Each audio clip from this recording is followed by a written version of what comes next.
देखिए, जैसे आप पहला सवाल कि वेस्ट इंडीज़ को देखते हुए आपको स्पिन पिच हमें बनानी चाहिए थी या नहीं बनानी चाहिए थी। तो डेफिनेटली बनानी चाहिए थी, क्योंकि उनकी जो बैट्समैन है वो स्पिन के अगेंस्ट इतने ज़्यादा, अब कंपेयर करें ना उनकी जो बैटिंग अगेंस्ट सीम बॉलिंग और स्पिन, तो स्पिन में थोड़ी वीक है if you compare with fast bowling. तो ये हमें तो फ़ायदा इसका हमने सोचा था और होना ही था। और दूसरा, मैं ये सुन भी रहा हूँ, लोग भी इसके ऊपर कमेंट भी कर रहे हैं कि हमारी टेस्ट क्रिकेट किधर जा रही है। आपकी टेस्ट क्रिकेट में ये फ़ैसले अगर पहले ले लिए जाते तो आप भी कहीं फ़ाइनल की रेस में पहुँचते, ना तो कहीं ना कहीं रेस में तो होते। क्योंकि टेस्ट चैम्पियनशिप का या टेस्ट क्रिकेट का असूल ये है कि आपने होम में आपने जीतना है। अगर आप होम में जीतते हैं और बाहर जाके अगर आप 2 से 3 टेस्ट मैच भी जीत लेते हैं तो आप फाइनल के लिए स्ट्रॉन्ग कैंडिडेट बन जाते हैं। अभी हम साउथ अफ्रीका गए, वहाँ पे अनफॉर्चुनेटली मैं कहूँगा कि 8 आउट हो गए, 48 रन्स, आखिरी वो 2 विकेटें आउट ना हो सकी। तो वहाँ पे कोई भी स्पिनर नहीं खेला था। उन दोनों टेस्ट मैचेस में एक भी स्पिनर नहीं खेला था। तो जैसी आपकी कंडीशंस होती है, आपने वैसी टीम सेलेक्ट करनी होती है। तो फ्यूचर तो आपका ये टेस्ट क्रिकेट में यही है कि आपने होम में अपने मैचेस जीतने हैं। क्योंकि जब साउथ अफ्रीका में अगर आप देखें तो पिछले 4 साल से वहाँ पे कोई मैच जो है वो तीसरे दिन चौथे दिन नहीं जाता, तो वो उसको यूज़ करते हैं अपनी टीम के पॉइंट्स बढ़ाने के लिए। अब ऑस्ट्रेलिया में जाते हैं तो आपको वो अपनी मर्ज़ी की पिचेस देते हैं। अगर आप इंग्लैंड में जाते हैं तो उनकी कंडीशंस की पिचेस होती हैं। तो हमारी जो एक हम सोचते हैं कि इस तरह की टर्निंग पिचेस बनाएं और स्पिनर्स विकेटें लें, तो इसमें प्रॉब्लम क्या आती है, ये मैं हैरान हूँ। वैसे अगर फास्ट बॉलर विकेटें ले तो क्रिकेट आगे जा रही है, और अगर स्पिनर्स विकेटें लें तो क्रिकेट पीछे की तरफ जा रही है। I don't understand.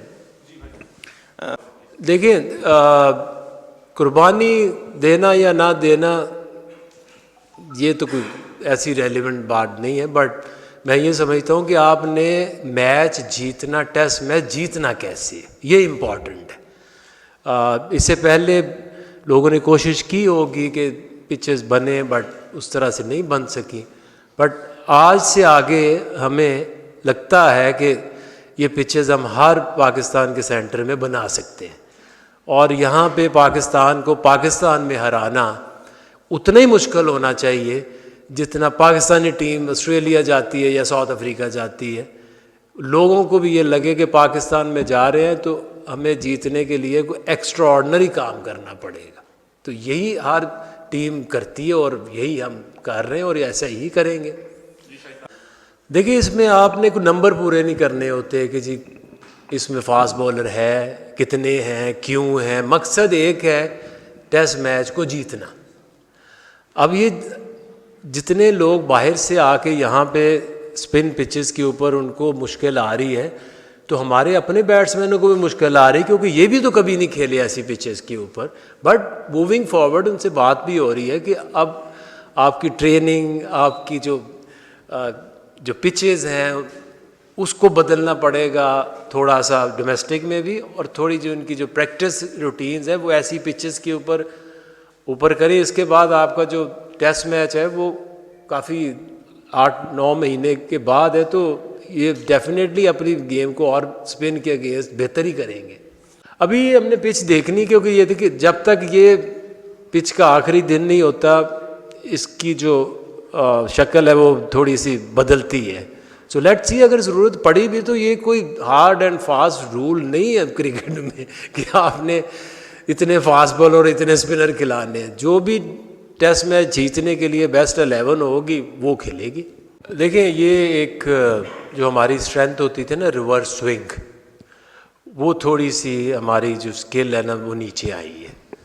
अब उसके ऊपर हम फोकस भी अब कर रहे हैं, बॉलर्स को बता भी रहे हैं कि अगर आपने ऐसी पिचेस के ऊपर एज फास्ट बॉलर विकेटें लेनी है तो अपनी जो रिवर्स स्विंग की स्किल है उसको बढ़ाना पड़ेगा, क्योंकि ऐसी पिचेस के ऊपर आपने देखा शोएब अख्तर, वकार, वसीम, ऐसी विकेटों के ऊपर वो जो कॉम्बिनेशन था, स्पिन बॉलर्स भी विकेटें लेते थे, फास्ट भी लेते थे, क्योंकि अब ये काफ़ी अरसे बाद इस तरह की पिचेस बनी है। तो आई एम श्योर कि अपनी रिवर्स स्विंग के ऊपर वो उन्होंने काम शुरू किया है।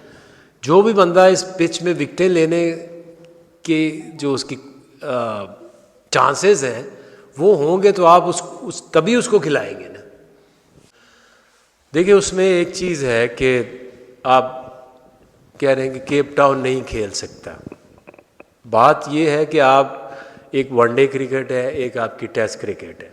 टेस्ट क्रिकेट में अगर आप पूरी उसकी रिसर्च करें ना तो ये कुछ हो ऐसे रहा है कि क्रिकेट इतनी ज़्यादा हो रही है और आप तीनों फॉर्मेट अगर खेलते हैं ना तो फिर हो ये रहा है कि आप एक सीरीज़ टेस्ट मैच में बॉलिंग कराते हैं टेस्ट की, जिसमें आपको 25-30 ओवर कराने पड़ते हैं। उसके बाद 3 महीने में आप 4 डे क्रिकेट ही नहीं खेलते तो आपको फिर टेस्ट मैच में करानी पड़ती है। ये वही एक रीज़न है जिसकी वजह से जो आपकी बॉडी है फास्ट बॉलर्स की, वो जब एक दिन में 20-25 ओवर कराते हैं तो जब टेल एंडर को आउट करने के लिए जो एनर्जी लेवल है वो नीचे आता है। तो वहाँ पे अगर शहीन शाह अफरीदी खेलते तो मोहम्मद अब्बास ना खेलते, तो मोहम्मद अब्बास ने भी 3 साल बाद आके वहाँ पे आपको उसकी वजह से ही आप मैच के इतना नज़दीक गए।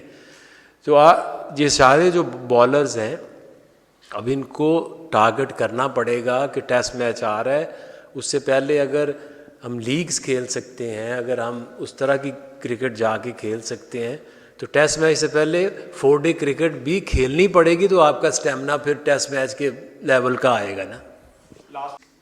आपका टारगेट क्या है कि आपका एक प्लेयर 200 करे या आप टेस्ट मैच जीतो? सर दोनों चीजें देखें, पाकिस्तान पहली दफा टेस्ट क्रिकेट में तो नहीं आया ना। हाँ। पाकिस्तान तो एक हिस्ट्री के साथ जी वो सर थोड़ा सा मुझे डिफाइन कर रहा था मैं कि सर हम ऐसे लेजेंड फास्ट बॉलर हम कब देख सकेंगे अगर इसी तरह की पिचेस बनती रही। जब आप बात कर रहे हैं कि जी शोएब अख्तर ने जब इंग्लैंड यहाँ आई तो टेस्ट मैचेस में विकेटें ली, तो कैसी पिच थी? ठीक है, रिवर्स के ऊपर ही आउट किए ना। तो मैं बात कर रहा हूँ कि एक गैप आया हुआ है, हमारी रिवर्स बॉलिंग जो है वो नीचे गई है। शारजा में हम भी जब खेलते थे तो वहाँ पे हम बॉल को रिवर्स करके ज़्यादा विकेटें लेते थे, और जैसे ही आपको कोई बॉलर लगता है कि ये आपको विकेटें लेके दे सकता है तो ज़रूर खेलेगा।